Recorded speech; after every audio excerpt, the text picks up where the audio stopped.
চলে এলাম বন্ধু নতুন একটি মটনের রেসিপি নিয়ে। আমি চম্পারনের মটন রেসিপি আগেও তৈরি করেছি, আবার তৈরি করব একদম নতুন পদ্ধতিতে। স্বাদ ও রং একদম একই হবে।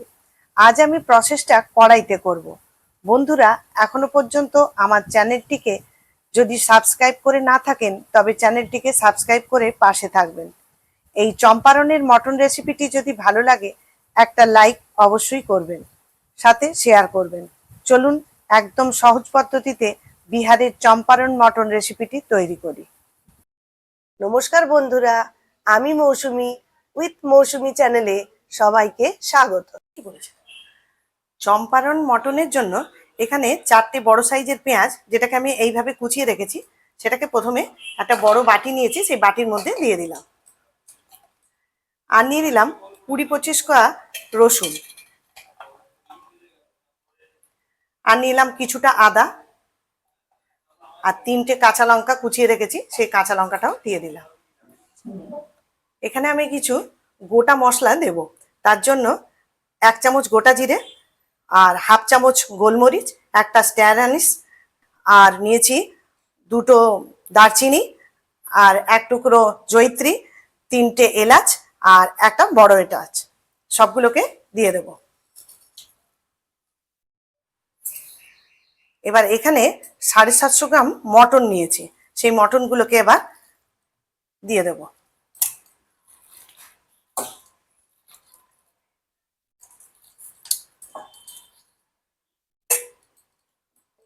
এখানে কিছু গুঁড়ো মশলা অ্যাড করব।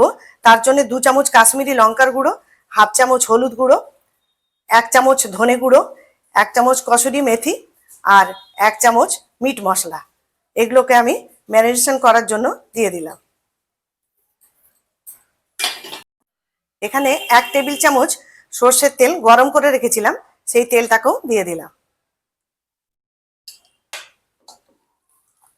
এরপর মাংসটাকে ভালো করে মেখে নেব।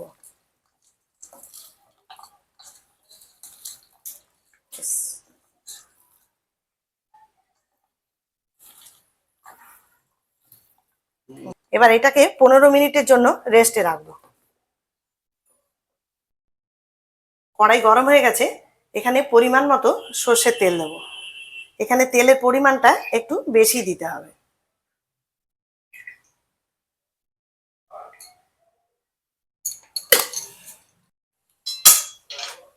কড়াইয়ের তেলটাকে আমি চারদিকে একটু ঘুরিয়ে নিলাম। এবার ওই তেলের মধ্যে 3টে তেজপাতা, 4টে শুকনো লঙ্কা, আর 2টো গোটা রসুন। এই গোটা রসুনগুলোকে ওপরের খোসাটাকে আমি একটু ছুলে দিয়েছি। এবার এগুলোকে ভালো করে ভেজে নেব।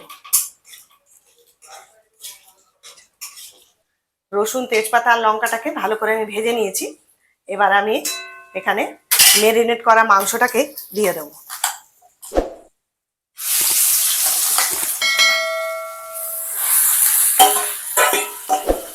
এবার মাংসটাকে আমি ভালো করে কষিয়ে নেব।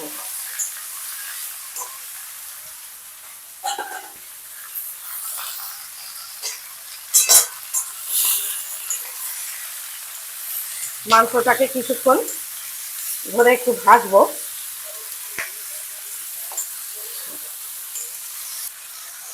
আমি ভালো মতো মাংসটাকে একটু নাড়াচাড়া করে নিয়েছি। এবার এটা কিছুক্ষণের জন্য ঢাকা দিয়ে রাখবো।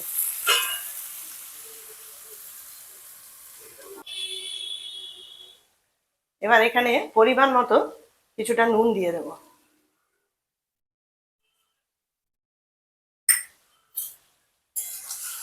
আবার একটু নাড়াচাড়া করে নেব।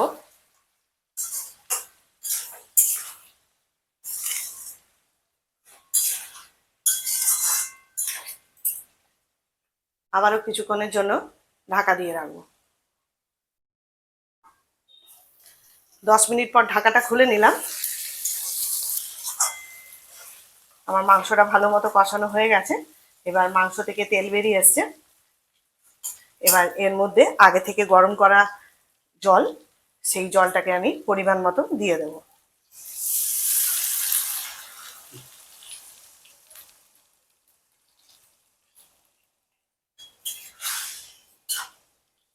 এবার এই মাংসটাকে আমি প্রেসার কুকারে সেদ্ধ করে নেব। পুরো মাংসটাকে আমি প্রেসার কুকারের মধ্যে ঢেলে দিলাম। এবার প্রেসার কুকারের ঢাকনা বন্ধ করে 4টে সিটি দিয়ে দেবো, 2টো হাই ফ্লেমে আর 2টো লো ফ্লেমে। প্রেসার রিলিজ হয়ে গেছে। এবার প্রেসারের ঢাকনাটাকে খুলে নিলাম, দিয়ে এবার মটনটাকে কড়াইয়ের মধ্যে ঢেলে দেবো।